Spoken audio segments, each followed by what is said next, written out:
નમસ્તે મિત્રો, શિક્ષક પર્વના આ અંતિમ દિવસે આપ સૌનું સ્વાગત છે. મિત્રો, આપણે જાણ્યું છે એમ પ્રમાણે 5મી સપ્ટેમ્બર એટલે કે શિક્ષકોને ગૌરવ અપાવનાર ડૉક્ટર રાધાકૃષ્ણના જન્મદિવસથી આપણે આ પર્વની શરૂઆત કરી હતી અને આજે પંડિત દીનદયાળજીનો જન્મદિવસ છે. એટલે કે પૂરા 15 દિવસ 5મી સપ્ટેમ્બરથી શરૂ કરીને 25મી સપ્ટેમ્બર સુધી આપણે 15 દિવસ સુધી એક શિક્ષક પર્વ નિમિત્તે આપ સૌને મળવાનું, આપ સૌની સાથે 21મી સદીના જે નાગરિક છે એની જે જરૂરિયાત છે, જરૂરિયાતને ધ્યાને લઈને જે રાષ્ટ્રીય શિક્ષણ નીતિ આપણી સામે આવી છે એ નીતિને ધ્યાનમાં લઈને એની જાગૃતિ માટેના કાર્યક્રમ, એની જાણકારી માટેનો કાર્યક્રમ લગાતાર 15 દિવસ આપણે ચલાવ્યો છે. એ બદલ ફિલ્ડમાંથી પણ ઘણા બધા સારા પ્રતિભાવો અમને પ્રાપ્ત થયા છે. આવું એક્ટિવ પાર્ટિસિપેશન બદલ, ફીડબેક આપવા બદલ પણ અભિનંદન છે આપ સૌને. મિત્રો, આપણે સૌ જાણીએ છીએ કે આ રાષ્ટ્રીય નીતિ છે એ શા માટે છે? જ્યારે રાષ્ટ્રની જે જરૂરિયાત હોય છે એ જરૂરિયાતને ધ્યાને લઈને શું હવે કરવું જોઈએ, દરેક વસ્તુની સમીક્ષા સતત થવી જોઈએ. જૂનું છે એ જ સારું એમ નામ રહે તો આપણે આજે આટલા બદલાયેલા પણ ન હોત. તો આઝાદી પહેલાની વાત કરીએ તો પૂજ્ય મહાત્મા ગાંધીજીએ એ વખતે વર્ધામાં જે આપણને નઈ તાલીમના નામે એક ભેટ આપી.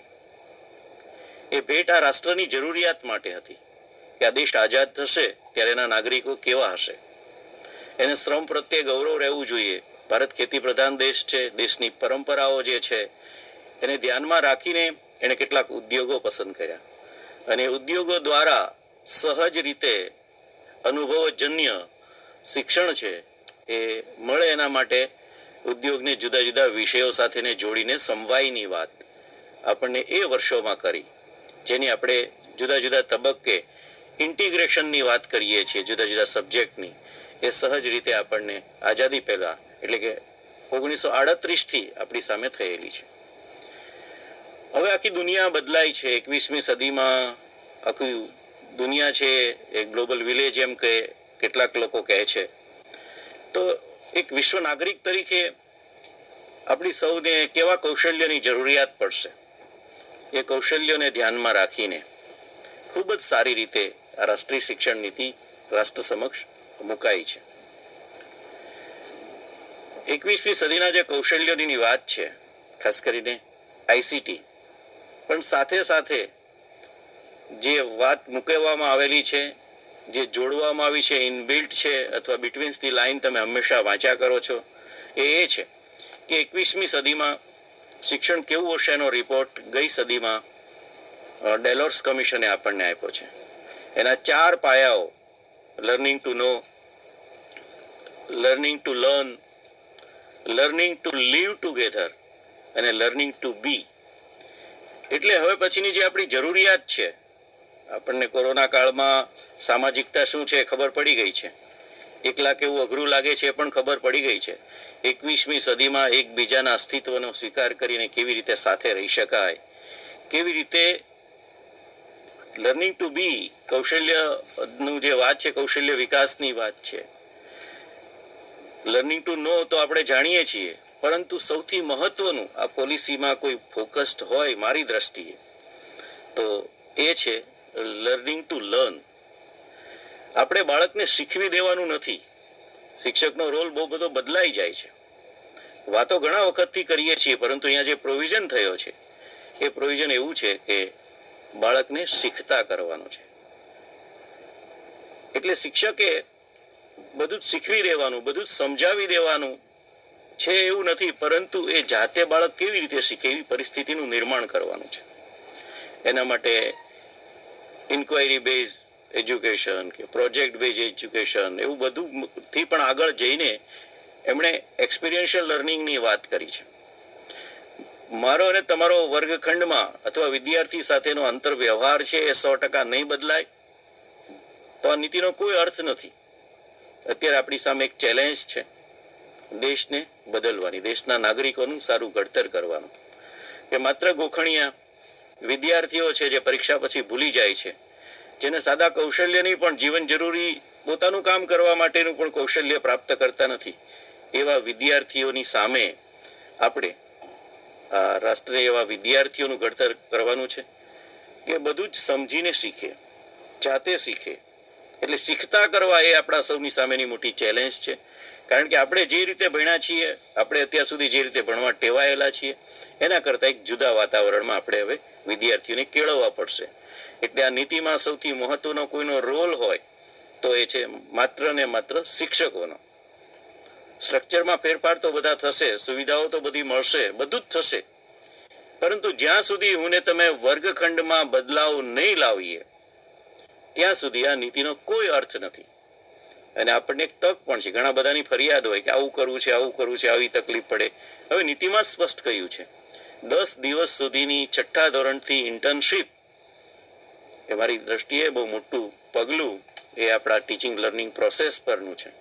કે આપણે અનુભવ કરાવીએ, અનુભવોનું રિફ્લેક્શન કરાવીએ, એને અનુભવના આધારે જે જ્ઞાન પ્રાપ્ત થયું છે, રિફ્લેક્શનને આધારે જે ક્લિયર થયું છે, એને આપણે એને વ્યવહારમાં કયા ઉપયોગ છે એ કરાવીએ અથવા એનાથી અવેર કરાવીએ અને અંતે એનું કોન્સોલિડેટ કરીએ તો એક એક્સપિરિયન્સ છે એને લર્નિંગમાં કન્વર્ટ કરાવી શકીએ. તો આને માટેની આપણી સામે ખૂબ સારી તક આ નીતિ લઈને આવ્યું છે. ત્યારે આજે સમાપન સમયે, શરૂઆતના પ્રારંભ સમયે માનનીય મંત્રી શ્રી ચુડાસમા સાહેબ, માનની રાજ્યકક્ષાના મંત્રી શ્રીમતી વિભાવરીબેન દવે વગેરે ઉપસ્થિત રહીને આપણા શિક્ષક પર્વની શરૂઆત કરાવી હતી. આજે એક મોટિવેશનલ લેક્ચર આપની સામે રાખ્યું છે, જેને શિક્ષકો વિશે ખૂબ ચિંતન કર્યું છે. સમાજમાં ખૂબ જ સારી રીતે એ સંન્યાસી હોવા છતાંય સંસારીઓ માટે મોટિવેશનલ લેક્ચરર તરીકે આપણી જાણીતા છે એવા BAPSના સંત પરમ પૂજ્ય શ્રી જ્ઞાનવત્સલ સ્વામીના વિડીયો સંદેશથી આપણે અત્યારે આપ સૌને સાંભળવા માટે હું વિનંતી કરું છું. ત્યાર પછી કાર્યક્રમ આપણે આગળ ચલાવીશું.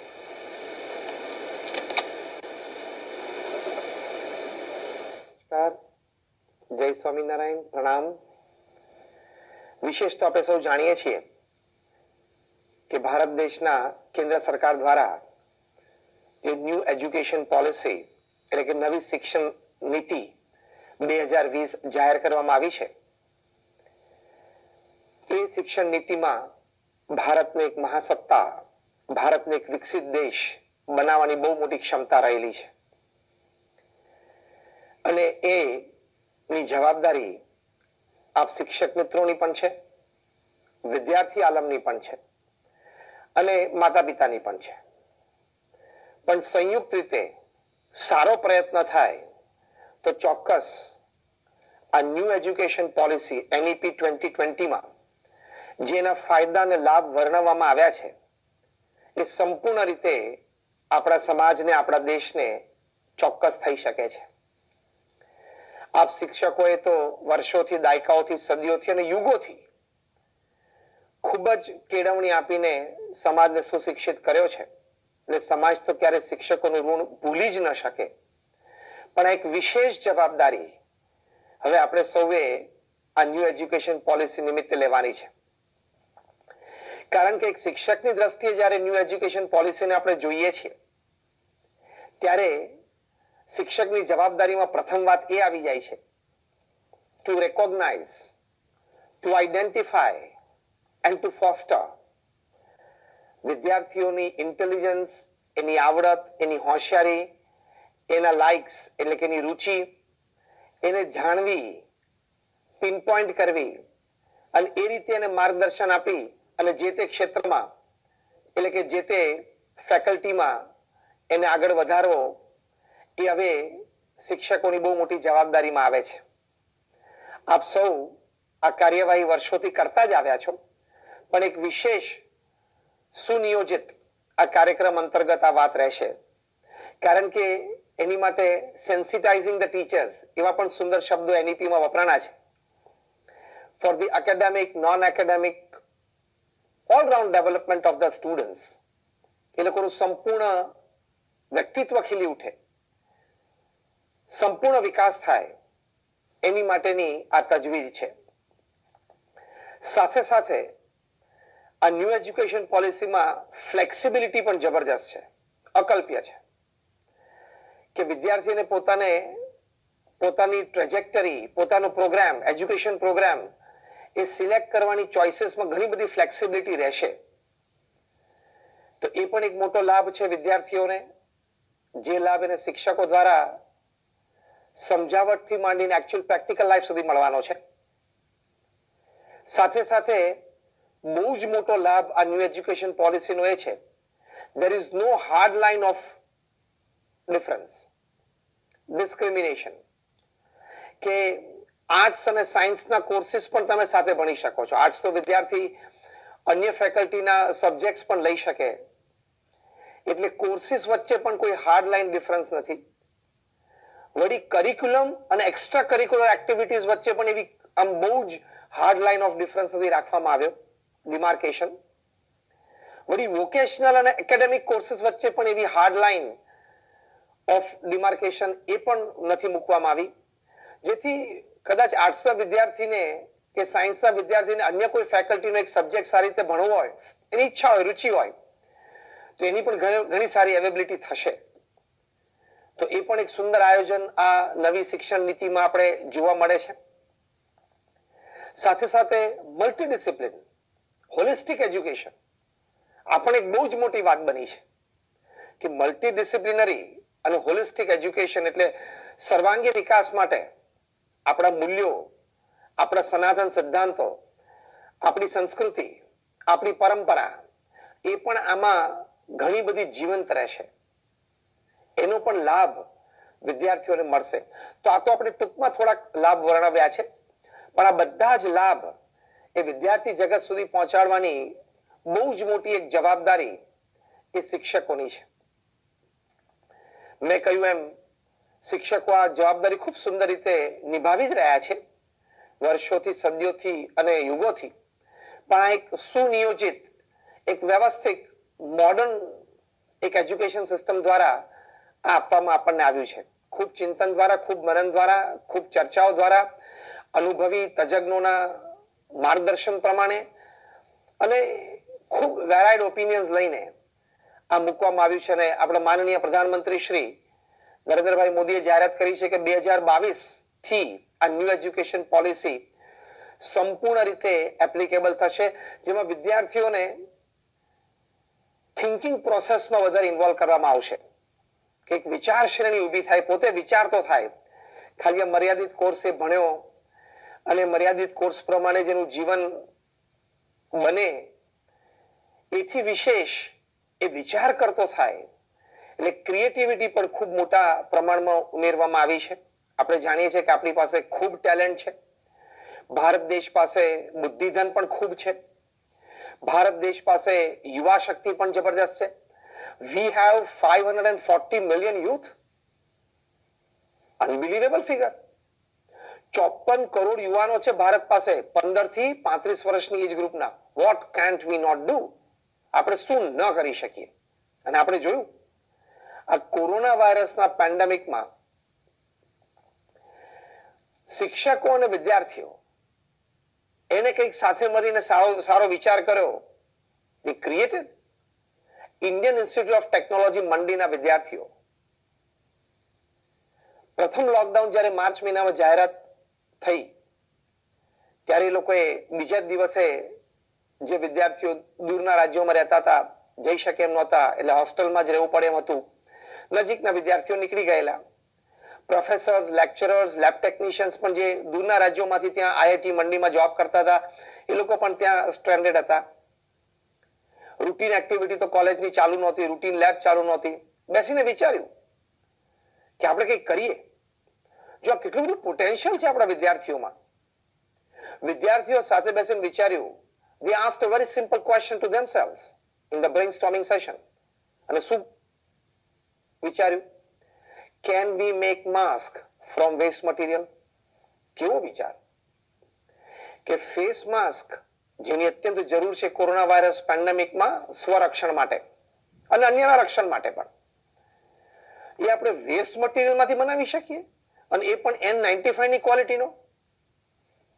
કોઈ બે ચાર જણાએ વળી હસી પણ કાઢ્યું, પણ વધારે બ્રેન સ્ટોર્મિંગ થયું. પ્રોફેસર્સ એમાં શિક્ષકોએ બહુ મોટો રોલ ભજવ્યો.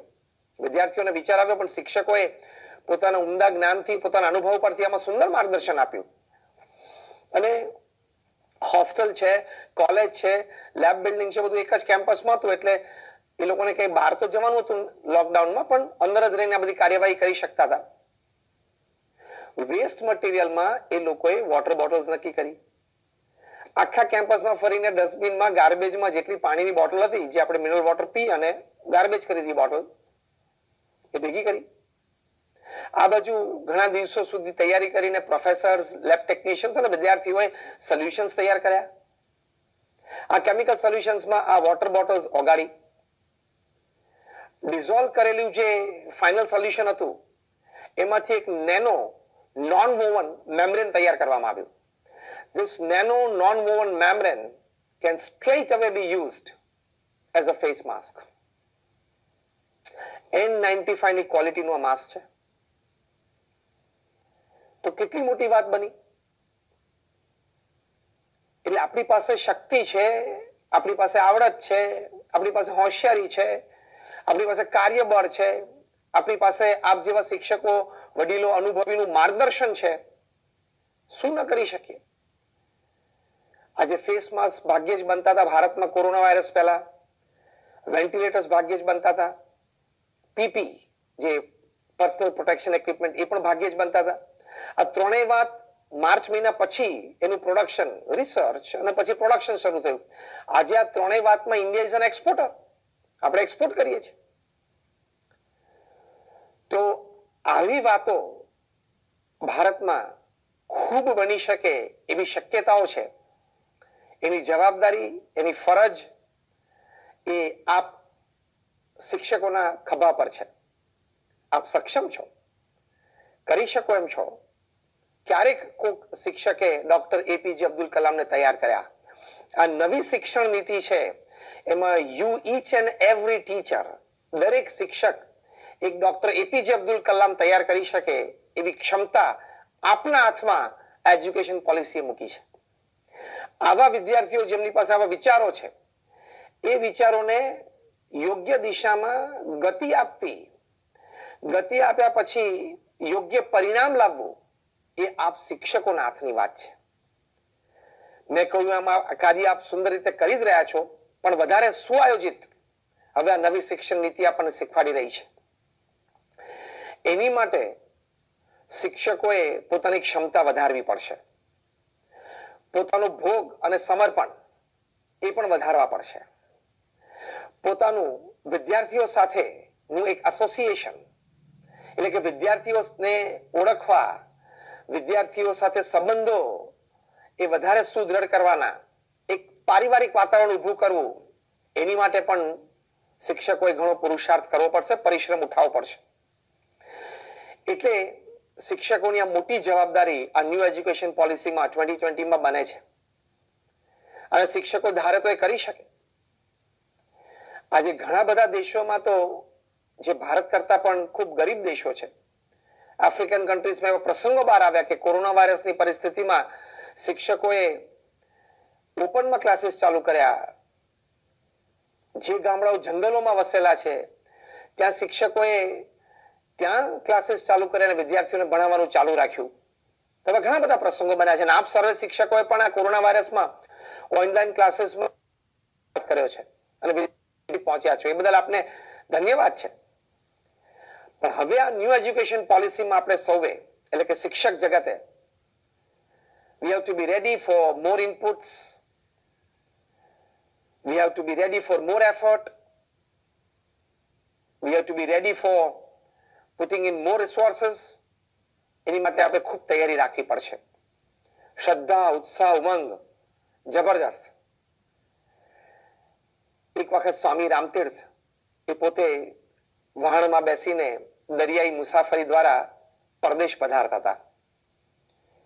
તેમણે જોયું કે એક વૃદ્ધ વ્યક્તિ એ ખૂણામાં બેસીને સતત વાંચ્યા કરતા હતા. આમ દરિયાનું પાણી જોવું, કુદરતી સૌંદર્ય માણવું, આબ જોવું દરિયાની ઉપરનું, એમાં કોઈ જાણેને રસ જ નહોતો. એક દિવસ, 2 દિવસ, 3 દિવસથી સ્વામી રામતીર્થજીએ માર્ક કર્યું કે આ વૃદ્ધ વ્યક્તિ સતત વાંચ્યા કરે છે. બહુ જ વોલ્યુમિનસ પુસ્તક હતું. એમનાથી રહેવાયું નહીં એટલે પોતે એમની પાસે ગયા. પોતાનો પરિચય આપ્યો પહેલા, અને પેલા વ્યક્તિ પણ બહુ સુગ્ન, એમને પણ પોતાનો પરિચય આપ્યો, પોતે પ્રોફેસર હતા. એટલે સ્વામી રામતીર્થે પૂછ્યું કે તમે કયો વિષય ભણાવો છો? એમને કહ્યું કે હું ભૂસ્તર વિદ્યા ભણાવું છું. તો કે તમારી ઉંમર તો બહુ મોટી લાગે છે. તો કે હા, મારી ઉંમર લગભગ 75 વર્ષની છે. તો કે તમે આ પુસ્તક અત્યારે આ વાંચી રહ્યા છો? તો કે ના, આ પુસ્તક હું વાંચતો. અતિ આશ્ચર્ય થયું, આટલી મોટી ઉંમરે આ એક નવી ભાષા? ત્યારે પેલા પ્રોફેસરે કહ્યું કે મને 11 ભાષા તો આવડે છે, બોલતા, લખતા અને વાંચતા. હું 11 ભાષાઓમાં લેખ લખી શકું, 11 ભાષાઓમાં હું પ્રવચન કરી શકું છું. એટલે તો સ્વામી રામતીર્થજીનો તો અતિ આશ્ચર્ય થયું કે તમે 12મી ભાષા આટલી મોટી ઉંમરે શીખી રહ્યા છો. ત્યારે પેલા વૃદ્ધ પ્રોફેસરે કહ્યું, એમણે વાત કરી કે મને એવી માહિતી મળી છે કે મારો જે વિષય છે ભૂસ્તર વિદ્યા, એમાં રશિયન ભાષામાં એક ખૂબ સુંદર પુસ્તક લખાયું છે. તો મને એવો સંકલ્પ થયો કે એ પુસ્તકને મારે મારી ભારતીય ભાષાઓમાં ભાષાંતર કરવું છે. પણ એની માટે મારે એ જે પુસ્તક રશિયન ઓથરે રશિયન ભાષામાં લખ્યું છે એ વાંચવું પડે, સમજવું પડે. કોક વાંચી મને સંભળાવે, એમાં ઘણા બધા અર્થ રહી જતા હોય. એટલે મેં જ નક્કી કર્યું કે હું રશિયન ભાષા શીખું. What an effort at this ripe old age. પેલી અંગ્રેજીમાં કહેવત છે ને કે we are not senior citizens, we are recycled teenagers. બહુ સુંદર વાત પ્રેરણા માટે છે. તો આ પ્રોફેસરના હૃદયમાં આ સ્પિરિટ સ્વામી રામતીર્થજીએ જોઈ, પોતે ખૂબ પ્રભાવિત થયા. પોતે પોતાની ડાયરીમાં પણ આખો આ પ્રસંગ નોંધ્યો અને રીતે આ પ્રસંગ બહાર આવ્યો છે. અને પ્રોફેસરે બીજા વર્ષે એ પુસ્તક રશિયન ભાષામાંથી ભારતીય ભાષામાં એ ભાષાંતરિત કર્યું. તો જો શિક્ષકને આવી એક તમન્ના, આપવાની ઈચ્છા, ઉત્સાહ, હવે ન્યૂ એજ્યુકેશન પોલિસીમાં સુનિયોજિત વ્યવસ્થા, કાર્યક્રમો, એક સુંદર રસ્તો કંડારાઈ ગયો છે. Now whatever has to happen will happen because of the teachers' enthusiasm. હવે જે કંઈ બનવાનું છે એ બધું શિક્ષકો પર આધારિત છે. તો આ એક બહુ જ પ્રેરણાદાયી વાત છે, બહુ જ પ્રેરણાદાયી પ્રસંગ છે કે એક પ્રોફેસરે પોતે આ ઉંમરે પણ એક નવી ભાષા અને પછી 12મી ભાષા એ શીખીને આ કાર્ય કર્યું. કારણ કે એમને વિદ્યાર્થીઓને પોતાની નવી પેઢીને આ વાત આપી હતી. તો એ પણ એક સુંદર વાત આપણને પ્રેરણાદાયી છે. આપણે સૌએ મનુભાઈ પંચોલીનું નામ સાંભળ્યું છે. આપણામાંથી ઘણા તો એમના સંપર્કમાં પણ આવ્યા હશે. એમની સાથે આપ શિક્ષકોએ ઘણાએ વડીલો છે, એમણે કદાચ નાનું મોટું કંઈક કામ પણ કર્યું હશે. એક આદર્શ શિક્ષક મનુભાઈ પંચોલી પોતે યુરોપિયન હિસ્ટ્રીમાં પણ નિષ્ણાત હતા, પોતે વિષય ભણાવતા. અને જ્યારે વાંચવા બેસે ત્યારે મોડી રાત સુધી પણ વાંચતા, સવારે વહેલા ઉઠીને પણ વાંચતા. એક વખત કોઈ મુલાકાતી એમને મળવા ગયા હશે એમના ઘરે, અને પોતે એક બહુ જ વોલ્યુમિનસ પુસ્તક વાંચતા હતા યુરોપિયન હિસ્ટ્રીનું. ત્યારે સાહજિક જ થોડા સામાન્ય વાર્તાલાપ પછી મનુભાઈ પંચોલીને હાથ જોડીને પરવાનગી માંગતા આ મુલાકાતીએ કીધું કે મનુભાઈ, મનમાં પ્રશ્ન ઉઠે છે, આપને પૂછી શકું? મનુભાઈ કે હા, પ્રેમથી પૂછો. એટલે એમણે પૂછ્યું કે તમે તો જ્ઞાની છો, તમે તો ઇતિહાસના, એટલે એસ્પેશિયલી યુરોપિયન હિસ્ટ્રીના તો તમે પગી કહેવાય, અને છતાં તમારે ક્લાસ લેતા પહેલા થોડું રિફર કરવું પડે, વાંચવું પડે. ત્યારે મનુભાઈ પંચોલીએ બહુ સરસ વાત કરી. એમને કહ્યું જરા હસતા હસતા કે હું 5 વર્ષ સુધી રોજ એક પીરિયડ લઈ શકું યુરોપિયન હિસ્ટ્રી વિશે, ઇતિહાસ વિશે, એટલું મેં વાંચેલું છે અને મને યાદ પણ છે. 5 વર્ષ સુધી હું એક પણ પુસ્તકનું એક પણ પાનું વાંચ્યા વગર હું રોજ એક પીરિયડ લઈ શકું. ત્યારે પેલા મુલાકાતીને તો બહુ આશ્ચર્ય થયું. પણ પછી મનુભાઈએ કહ્યું કે શિક્ષકનો ધર્મ છે કે માહિતી સંપાદન અને જ્ઞાન સંપાદનમાં હંમેશા તેજ રહેવું. બહુ સરસ શબ્દ એમને વાપર્યા કે હંમેશા તેજ રહેવું, એટલે કે એલર્ટ રહેવું, માહિતગાર રહેવું અને પોતાના જ્ઞાનને સમયે સમયે એ વિકસિત કરતા રહેવું એ શિક્ષકનો ધર્મ છે. એટલે હું કરું છું. અને મનુભાઈ પંચોલી ખરેખર પરમ આદરણીય એક આદર્શ શિક્ષક. પોતાના જીવનના છેલ્લા દિવસે પણ એમનું વાંચન એમને કરેલું. જીવનના છેલ્લા શ્વાસ સુધી he believed to the core of his heart that I am a teacher. હું શિક્ષક છું, મારે મારું જ્ઞાન હંમેશા તેજ જ રાખવાનું હોય, નવી માહિતી, નવું જ્ઞાન એમાં ઉમેરો મારે કરવાનો જ હોય. આ ભાવનાથી એ જીવન જીવ્યા. ખરેખર નતમસ્તક થઈ જવાય એક શિક્ષક તરીકેની એમની પ્રતિભાને. એવી આ વાત છે. તો જો શિક્ષક જેટલા જાગ્રત, શિક્ષક પોતાનું કૌશલ્ય જેટલું વિકસિત કરે, શિક્ષક પોતે જેટલો પુરુષાર્થ રેડે, એટલું જ વિદ્યાર્થીમાં દૈવત આવે એ વાત નક્કી છે. તો આ એક હકીકત છે. અને એ હકીકત એ આપણા બધા શિક્ષકોના હૃદયમાં તો છે જ. ઘણાના હૃદયમાં બીજ રૂપે છે, ઘણાના હૃદયમાં નાના છોડ રૂપે છે, પણ હવે આપણે એક વટવૃક્ષના રૂપે એને વિકસાવીને ભારત દેશનું ભાવિ વધારે ઉજળું કરવાનું છે. એ શિક્ષકોના હાથમાં છે. ભારત દેશનું ભવ્ય ભાવિ એ શિક્ષક ધારે તો કંડારી શકે એમ છે. કંડારી રહ્યા છો આપ, પણ આ ન્યૂ એજ્યુકેશન પોલિસીના માધ્યમથી વધારે સતેજ રહીને આપ વધારે સુંદર કાર્ય કરી શકો છો. એ વાત એક હકીકત છે. તો આવા પ્રસંગો આપણને ખૂબ પ્રેરણાદાયી છે. હકીકત છે. બિરલા વિશ્વકર્મા વિદ્યાલયના ખૂબ નામાંકિત પ્રોફેસર જુનારકર, એમની ભણાવવાની રીત પણ ખૂબ સારી અને પોતે વિદ્યાર્થીઓ માટે ખૂબ પુરુષાર્થ કરતા. કોલેજનો સમય પૂરો થાય પછી કોઈ વિદ્યાર્થી મળે તો પણ પ્રેમથી એને અટેન્ડ કરતા. અરે કોઈ વિદ્યાર્થીને ઘરે બોલાવીને પણ પોતે સમય આપતા રાત્રે. એમણે પોતાનો વિષય બીબીએમમાં પ્રથમ વર્ષમાં ભણાવ્યો.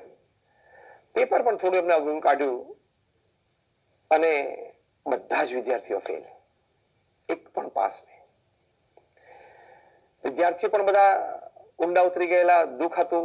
પ્રોફેસર જુનારકર સાહેબને પણ દુઃખ થયું. એ બધાની આન્સર શીટ્સ લઈને ક્લાસમાં આવ્યા, જેથી બધાને આન્સર શીટ આપીને વધારે સારી રીતે સમજી શકાય કે તમે આ રીતે ઉત્તર લખ્યું છે, આ રીતે લખાય, અથવા તો આવી રીતે આન્સર કરાય, અથવા તો આ એનો ઉત્તર હતો. આવ્યા, બધાની આન્સર શીટ્સ પોતાના ટીચર્સ ડેસ્ક ઉપર મૂકી. વિદ્યાર્થીઓ તો ઊભા થઈને એમને ગુડ મોર્નિંગ સર કહીને વધાવ્યા અને બધા બેઠા. પ્રોફેસર જુનારકર કોઈ વિદ્યાર્થીની આંખમાં આંખ ન નાખી શક્યા, રડી પડ્યા અને પોતે અંતરદ્રષ્ટિ કરી અને પોતે જે વાક્ય બોલ્યા એ આજે પણ સુવર્ણ અક્ષરે ઘણા બધા શિક્ષકોના હૃદયમાં કંડારાયેલું છે. એ બોલ્યા, something is wrong with me. મારા વિદ્યાર્થી ફેલ થાય ને એટલે મારામાં કંઈક ખામી છે, મારી ભણાવવાની રીતમાં કંઈક ખામી છે. શું અંતરદ્રષ્ટિ, શું વિચાર. બધા વિદ્યાર્થીઓને પણ અંતરદ્રષ્ટિ થઈ કે સર કદાચ અમે ઓછી મહેનત કરીએ છે. અને પછી તો બધાને આન્સર શીટ આપીને ઘણું બધું માર્ગદર્શન એમને આપ્યું અને એમના વિષયમાં બધા વિદ્યાર્થીઓ બીજી પરીક્ષામાં પાસ થયા, પારંગત થયા. પણ એક શિક્ષક તરીકે આવો ખટકો, એક શિક્ષક તરીકે આવી અંતરદ્રષ્ટિ, એક શિક્ષક તરીકે હૃદયમાં એક આવી ભાવના કે મારે મારા વિદ્યાર્થીને તો શ્રેષ્ઠ તૈયાર કરવા છે. તો આ સ્વામી રામતીર્થજીના પ્રસંગથી, મનુભાઈ પંચોલીના પ્રસંગથી પ્રોફેસર જુનારકરના પ્રસંગથી આપણને શિક્ષકોને ખૂબ પ્રેરણા મળી શકે છે કે આપણે પણ આપણા વિદ્યાર્થીઓને આવા તૈયાર કરવા છે. તો શિક્ષકો છે એ ભાવિના ઘડવૈયા છે. Teachers are the architects of the future. ખાલી વિદ્યાર્થીના ભાવિના ઘડવૈયા નહીં, સમાજના અને દેશના ભાવિના ઘડવૈયા પણ શિક્ષકો જ છે. એ આપણે સદીઓ અને યુગોથી જોતા આવ્યા છે અને અત્યારે જોઈ પણ રહ્યા છીએ. કારણ કે શિક્ષકો એ પોતે સમર્પિત થઈને એવા વિદ્યાર્થીઓ તૈયાર કરી શકે જે દેશના આદર્શ નાગરિક બને અને આદર્શ નાગરિકની સાથે સાથે પોતપોતાના ક્ષેત્રમાં એવા નિપુણ તૈયાર થાય કે પોતે દેશને ઘણી બધી પ્રગતિ કરાવી શકે. ભગવાન સ્વામિનારાયણે પણ શિક્ષાપત્રીમાં વિદ્યાદાનનો ખૂબ મહિમા લખ્યો છે. ભગવાન સ્વામિનારાયણે કહ્યું કે વિદ્યાદાન છે એ શ્રેષ્ઠ દાન છે. તો આવી રીતે એ શિક્ષકો માટે ખૂબ પ્રોત્સાહનની આ વાત છે.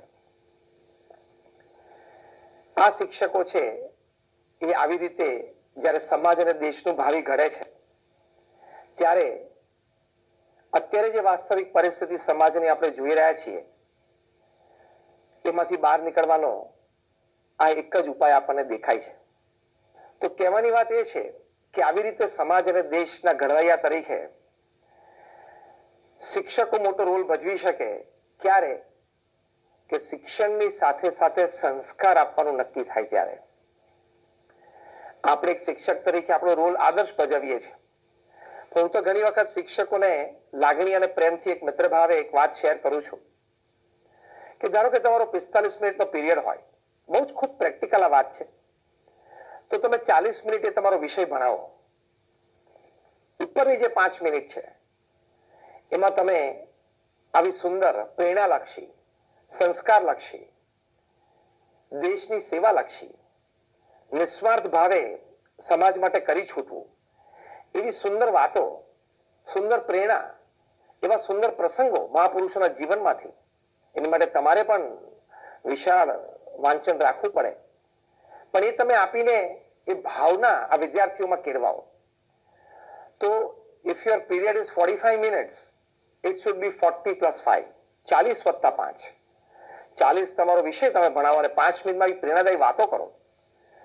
તમને ખબર નથી, તમારી આ 5 મિનિટની વાતોમાંથી કોઈક ડોક્ટર એપીજે અબ્દુલ કલામ તૈયાર થઈ જાય, કોઈ ડોક્ટર વિક્રમ સારાભાઈ તૈયાર થઈ જાય, તો કેટલી મોટી વાત બની જાય દેશ માટે. તો આ વાત હકીકત છે કે શિક્ષણની સાથે સંસ્કાર. તો આજે ન્યૂ એજ્યુકેશન પોલિસી છે, એનો ટાર્ગેટ આ છે. જો આ પોલિસીમાં ઘણા બધા શબ્દો ઇન્ડિયન ઇથોસના લખેલા છે, બહુ સ્પષ્ટ લખેલું છે એનઈપી 2020માં કે ભારતીય મૂલ્યો, ભારતીય સિદ્ધાંતો એટલે કે ઇન્ડિયન એથોસ શુડ બી રિફ્લેક્ટેડ.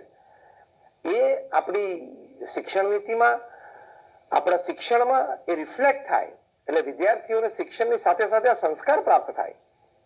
એ બહુ જ મોટી વાત છે. તો કહેવાની વાત એ છે કે આ વાતની ખૂબ અગત્યતા છે. નહીતર તો અત્યારે આપણે જોઈએ છે સમાજ અને માનવતા કઈ તરફ જઈ રહ્યા છે, કોઈને દિશા સૂચન જ નથી. બધા આંધળું જ દોડે છે. વર્ષો પહેલા અમેરિકાના પ્રેસિડેન્ટ લેન્ડન જોન્સન એક સુંદર વાત કરેલી, પોતાનું એક નિરીક્ષણ એમણે વ્યક્ત કરેલું. એમણે કહ્યું કે we have more educated people than at any other time in history. We have more education institutes than at any other time in history. Yet our humanity is a diseased one. Mankind is in need of something moral, something more spiritual. એટલે કે એમણે વાત કરી, એનો ગુજરાતી અનુવાદ કરું છું. President Landon જોન્સને વાત કરી કે અત્યારે ઇતિહાસમાં ક્યારેય નહોતા એટલા શૈક્ષણિક સંસ્થાઓ આપણી પાસે ઉપલબ્ધ છે. ઇતિહાસમાં ક્યારેય આટલી બધી ભણેલી ગણેલી વ્યક્તિઓ સમાજમાં મોજૂદ નહોતી. એટલું આપણું આ શિક્ષણનું સ્તર આગળ વધ્યું છે અને ભણેલી ગણેલી વ્યક્તિઓ આજે સમાજમાં મળે છે. પણ છતાં માનવતા મરી પરવારી છે, સડો પેસી ગયો છે. અને પછી એનો ઉપાય આપતા છેલ્લે એમને કહ્યું કે mankind is in need of something moral, in need of something more spiritual. કે માનવતાને કઈ નૈતિકતાની ખૂબ જરૂર છે, વધારે આધ્યાત્મિકતાની ખૂબ જરૂર છે. તમે જો આ બોમ્બ્સ ને મિસાઇલ્સ બનાવે છે કોઈ અભણ વ્યક્તિ નથી બનાવતી, વિજ્ઞાનના સ્નાતકો છે, પીએચડી કરેલું છે. ઘણા બધા બોમ્બ અને મિસાઇલ બનાવનારા વૈજ્ઞાનિકો દુનિયાની કહેવાતી શ્રેષ્ઠ યુનિવર્સિટીઝમાંથી ભણેલા છે, પણ એમને શિક્ષણની સાથે સંસ્કાર ન મળ્યા એટલે એ માનવતા વિરુદ્ધનું કાર્ય કરી રહ્યા છે. આજે લોકો બોમ્બ્સ અને મિસાઇલ્સ બનાવે છે which could wipe out human populations from upon this earth. એને એવા સંસ્કાર ના મળ્યા વિદ્યાર્થી અવસ્થામાં કે આ શિક્ષણનો ઉપયોગ તારે માનવ સુખી થાય એની માટે કરવાનો છે. You would be surprise to know, તમને આશ્ચર્ય લાગશે કે 30,000 થી પણ વધારે વૈજ્ઞાનિકો પૃથ્વી પર અત્યારે માણસને મારવાના સાધનો બનાવી રહ્યા છે. પછી બોમ્બ્સ, બુલેટ્સ, મિસાઇલ્સ હોય, કેમિકલ વોરફેર હોય, બાયોલોજીકલ વોરફેર હોય, કંઈ પણ હોઈ શકે છે. અત્યારે કોરોના વાયરસની પરિસ્થિતિ આપણે ફેસ કરી રહ્યા છે એ માનવતાનો અભાવ છે. વુહાનની વેટ માર્કેટ્સમાંથી કોરોના આવ્યો અથવા વુહાનની લેબમાંથી આવ્યો, નિશ્ચિત તો બધું થશે આગળ ઉપર, પણ જ્યાંથી પણ આવ્યો એ માનવતાનો જ અભાવ છે. નિર્દોષ પશુ પંખીને માર્યા એમાંથી કદાચ આ કોરોના વાયરસ બહાર આવી ગયો, અથવા તો અમાનવતા કે પૂર્ણહીનતા, માનવતાનો છાંટો પણ નહીં જો કદાચ માણસે આ તૈયાર કર્યો હોય તો કહેવાની વાત એ છે કે આ બધા વૈજ્ઞાનિકો ખૂબ સારું ભણ્યા પણ એને સંસ્કાર નથી મળ્યા. એ સંસ્કાર યુક્ત શિક્ષણ એ આપણી આ ન્યૂ એજ્યુકેશન પોલિસીમાં મૂકવામાં આવે છે. ઇન્ડિયન ઇથોસ રિફ્લેક્ટ થવા જોઈએ. સહિષ્ણુતા, પ્રેમ, સેવા, સમર્પણ, નિસ્વાર્થ ભાવના, કરી છૂટવું, બદલાની અપેક્ષા નહીં, પુરસ્કારની કોઈ ખેવના નહીં.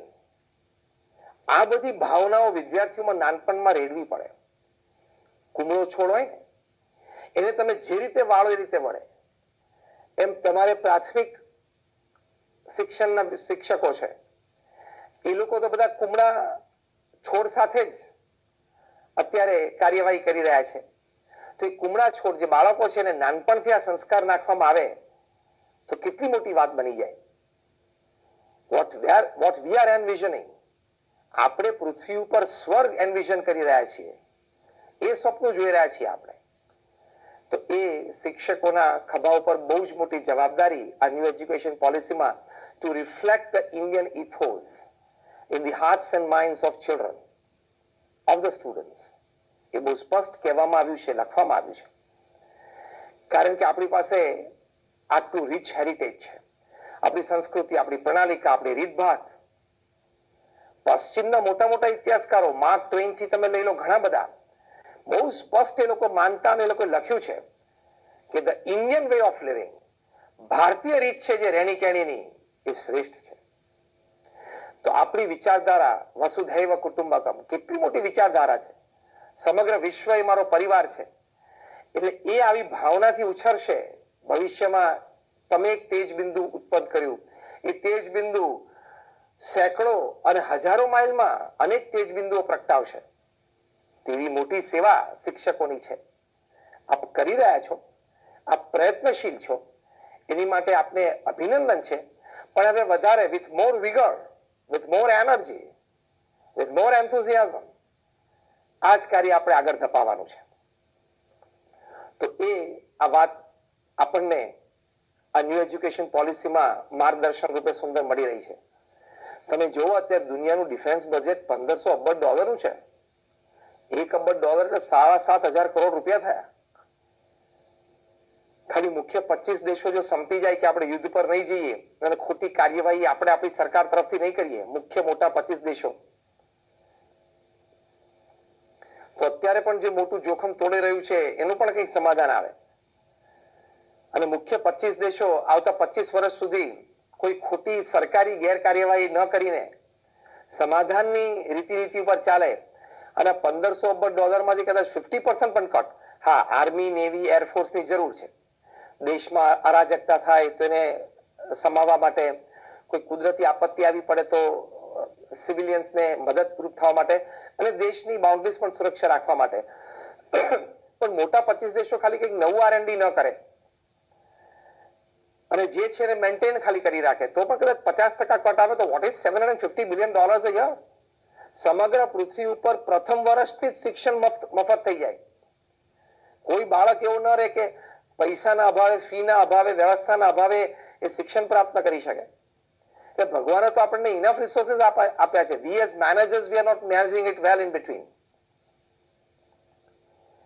એટલે પ્રમુખ સ્વામી મહારાજ એક વાત ખૂબ પોતાના અનુભવ પરથી કહેતા. પ્રમુખ સ્વામી મહારાજ દુનિયાના 60 દેશોમાં 18,000 ગામડાઓ, શહેરોમાં ફર્યા. 3.5 લાખ ઘરોમાં પધરામણી કરીને પરિવાર સાથે બેસીને પ્રશ્નો જાણ્યા અને સમાધાન આપ્યું. 7.5 લાખ પત્રો વ્યક્તિગત પારિવારિક જીવનના પ્રશ્નોના વાંચ્યા અને આમ સંતોષકારી સમાધાન આપ્યા. અને આજે બધા પરિવારો સુખી છે સમાધાન પ્રમાણે ચાલ્યા. તો મોર દેન 4 મિલિયન, 40 લાખ લોકોને વ્યક્તિગત મળીને એના જીવનમાં વ્યસન મુક્તિથી માંડીને સંસ્કૃતિની પ્રેરણાઓ આપી. નૈતિકતા, પ્રામાણિકતા, ચારિત્ર, આધ્યાત્મ આપ્યું. એ એમના અનુભવ પરથી આ શિક્ષણ સંબંધી એક સુંદર વાત કરતા. એમને જ્યારે પ્રશ્ન પૂછવામાં આવ્યો, આ પ્રશ્નને લિખિત ઉત્તર આપ્યો, શિક્ષણનું રહસ્ય શું છે? ત્યારે એમણે કહ્યું, શિક્ષણનું હૃદય એ હૃદયનું શિક્ષણ છે.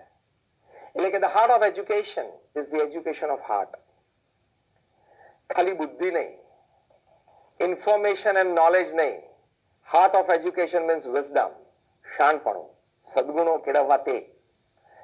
તો હૃદયનું શિક્ષણ એ શિક્ષણનું હૃદય છે. એ પ્રમુખ સ્વામી મહારાજ પોતાના શાણપણામાંથી, પોતાના જ્ઞાનમાંથી અને પોતાના વિશાળ જનસંપર્કના અનુભવ પરથી કહેતા. આ વાત હકીકત છે. આ દિશા તરફ આપણે શિક્ષકોએ વિદ્યાર્થીઓને લઈ જવાના છે. હાર્વર્ડ યુનિવર્સિટી ના એન્ટ્રન્સમાં જ એ યુનિવર્સિટીના એમ્બ્લેમમાં લખેલું છે, enter to learn and leave to serve. તમે અહીંયા પ્રવેશો શીખવા માટે અને અહીંથી તમે નીકળો સેવા કરવા માટે. હા, આપણો વ્યવસાય છે, આપણે પરિવારની જવાબદારી છે અને આપણું ભવિષ્ય પણ આપણે સુરક્ષિત કરવું છે.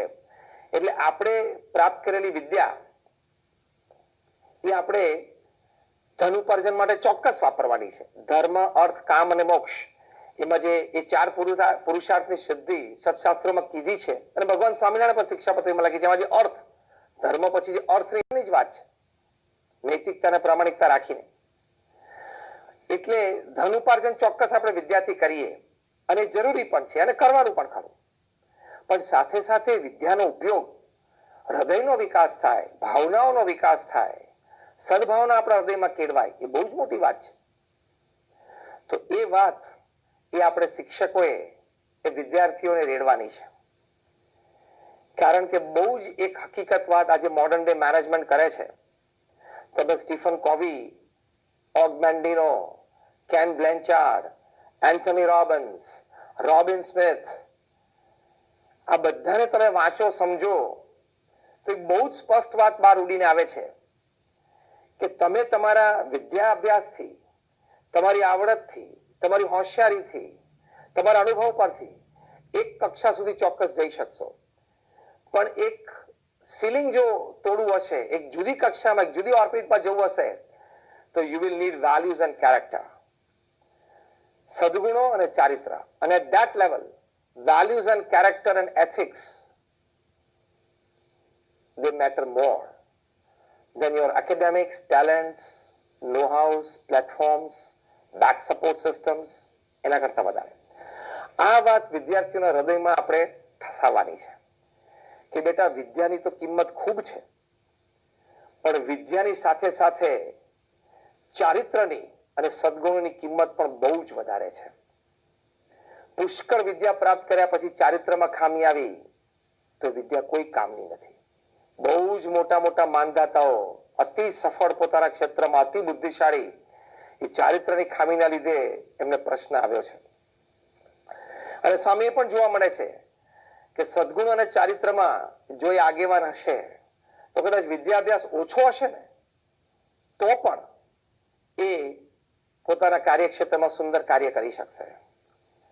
કારણ કે if you have a good character, if you have good values in your life, you can attract all kinds of resources.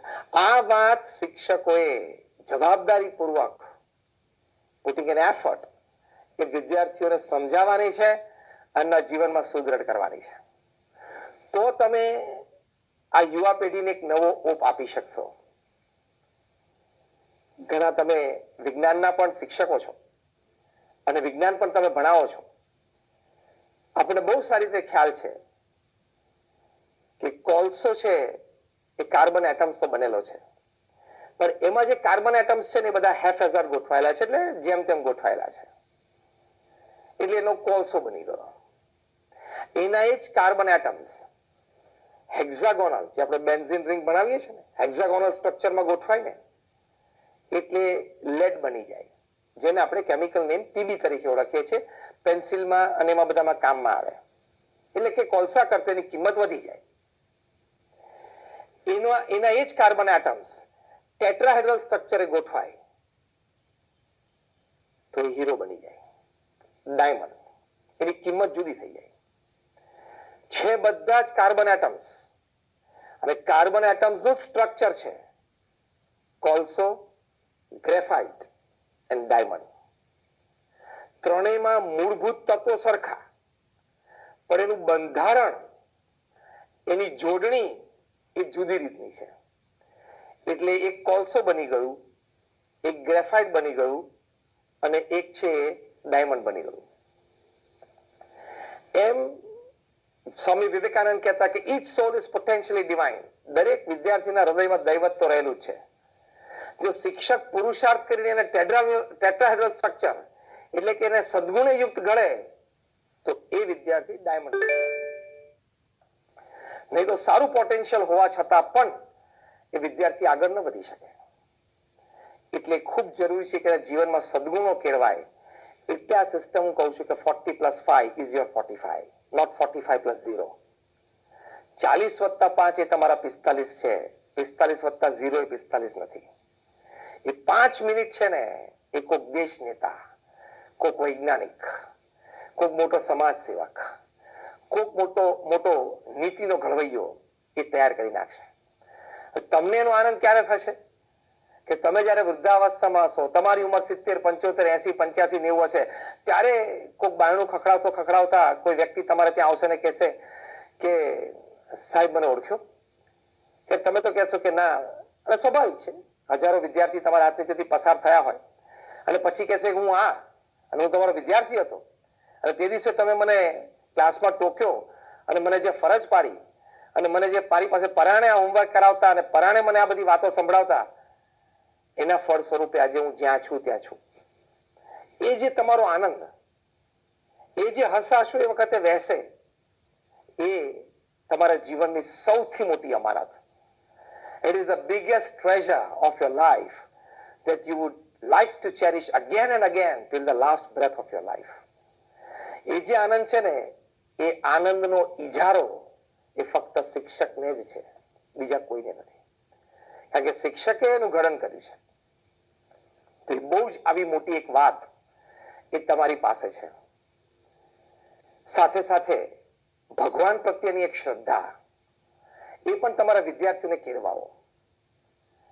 નાનપણથી એને શીખવાડો કે બેટા ભગવાન અસ્તિત્વ ધરાવે છે, ભગવાનમાં આપણે શ્રદ્ધા રાખવી, ભગવાન પ્રત્યેનો ભક્તિભાવ રાખવો. તમે વિજ્ઞાનની દ્રષ્ટિએ પણ સાબિત કરી શકો છો કુદરતને દેખાડીને. અમેરિકામાં ઇડગર હોવર, જે FBI ના ફાઉન્ડર ચેરમેન હતા, એમણે પોતે એમના વિદાય સમારંભમાં વાત કરી કે મેં 40 વર્ષ ક્રાઇમ સાથે કામ કર્યું છે, હિંસા સાથે. From petty crimes in the streets to huge international crimes. હું ઘણામાં એના સંશોધનમાં, એના રિસર્ચમાં ઘણી ટીમોમાં મેં કામ કર્યું છે. પણ સાથે સાથે ચાઇલ્ડ અને ટીનેજ ક્રાઇમ જે વધતું ગયું, બાળકો અને તરુણો, યુવાનો એ બધા ક્રાઇમ તરફ દોરાતા ગયા, એ કરુણ દશા પણ સમાજની આપણે સૌએ જોઈ છે. ત્યારે બધા પ્રેક્ષકો કીધું હા કે છેલ્લા 15 વર્ષ મેં ચાઇલ્ડ અને ટીનેજ ક્રાઇમ ઉપર કામ કર્યું. બાળકો કેમ, તરુણો કેમ હિંસા તરફ દોરાય છે, કેમ હિંસા કરે છે, એની માટેના રિહેબિલિટેશન પ્રોગ્રામ્સ ડિઝાઇન કર્યા, રિહેબિલિટેશન સેન્ટર્સ પણ મેં ડિઝાઇન કર્યા. એના પરથી હું એક તારણ ઉપર આવ્યો છું. એમ કહીને એમને પ્રેક્ષકોને પ્રશ્ન પૂછ્યો કે do you all wish a crime free world? કે તમે હિંસા રહિત, ગુના રહિતનું એક વિશ્વ કલ્પી શકો છો? અપેક્ષા છે કેવા વિશ્વમાં આપણે જીવીએ, ત્યારે બધાએ સાહજિક હા પાડી. તમે પણ બધા હા પાડશો. ત્યારે એના ઉપાયમાં બહુ જ સુંદર વાત કરી. હું એમને વર્ડ ટુ વર્ડ અને લેટર ટુ લેટર કોટ કરું છું. ઇડગર વર્ડ બોલ્યા કે child who has been taught to obey the laws of God will find very little difficulty in obeying the laws of man.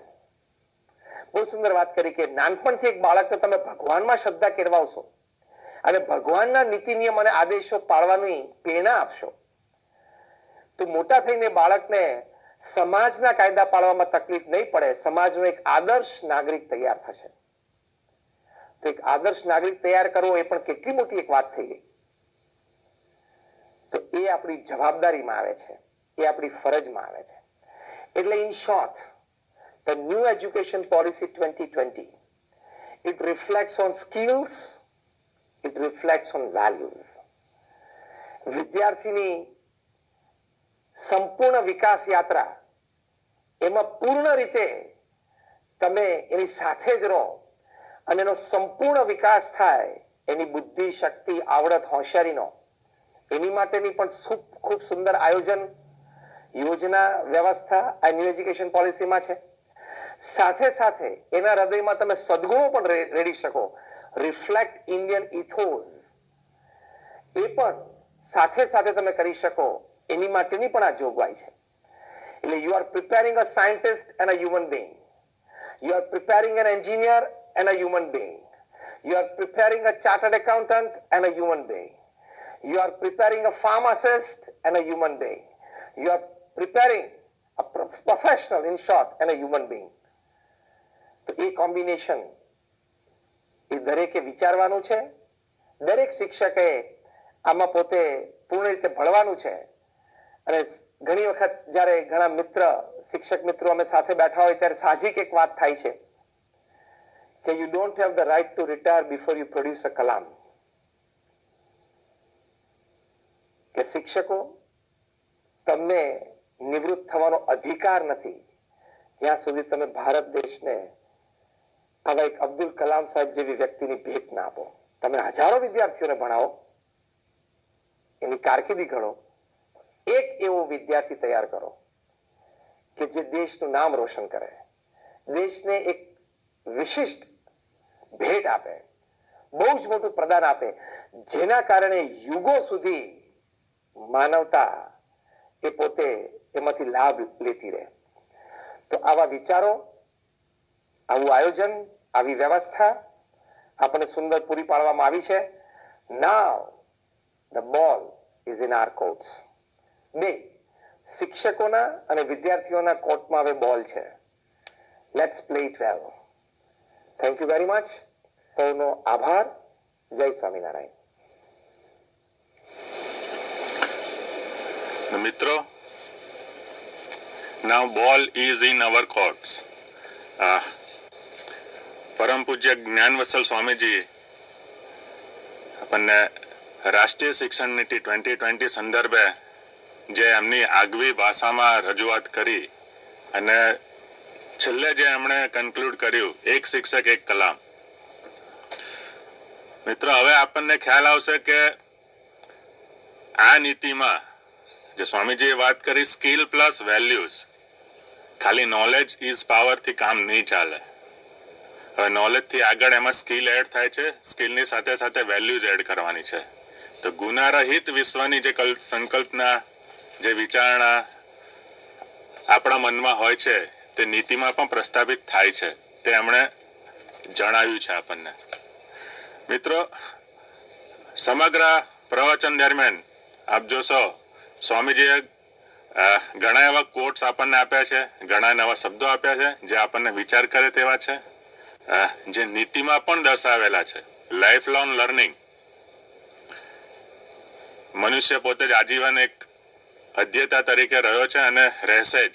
એ કઈ રીતે શીખે છે તે જરૂરી છે, પણ તેની જે શીખ છે તે યોગ્ય દિશામાં રહે તે ખૂબ જરૂરી છે, તે આપણને જણાવ્યું છે. નીતિને પણ એ જ વાત કરેલી છે. વિદ્યાર્થીઓ માટે ફ્રીડમ આપી છે, સરસ વડે એમને ઉપયોગ કરે છે, ટ્રેજેક્ટરી આખી બદલાઈ છે. આપણે આપણી પાસે જે જ્ઞાન છે, કૌશલ્ય છે, તેનાથી સીમિત રહી શકીએ છીએ, પણ જ્યારે તેમાં વેલ્યુઝ એડ થાય છે, સદગુણ એડ થાય છે, કેરેક્ટર એડ થાય છે, ત્યારે આપણે તેનું જે આકાશ છે તેને આંબી જઈએ છીએ. આપણી જે ટ્રેજેક્ટરી એને ક્રોસ કરીને બીજી ટ્રેજેક્ટરીમાં આપણે જઈ શકીએ છીએ. તો તેની બહુ સરસ વાત સ્વામીજીએ કરી છે. મનુભાઈ પંચોળીનું ઉત્તમ ઉદાહરણ આપ્યું છે. મિત્રો, હજી પણ આપણે ઘણા એવા માનીએ છીએ કે બાળકમાં જે કચાશ રહી છે, કચાશ બાળકને લીધે રહી છે. એવું નથી. ક્યાંક આપણો પણ એમાં ઘણો મોટો ફાળો રહેલો છે. ક્યાં આપણી કચાશ એ કચાશ બાળકમાં રિફ્લેક્ટ નથી થતી ને અરીસા સ્વરૂપે, એ જોવાનો હવે સમય આવી ગયો છે.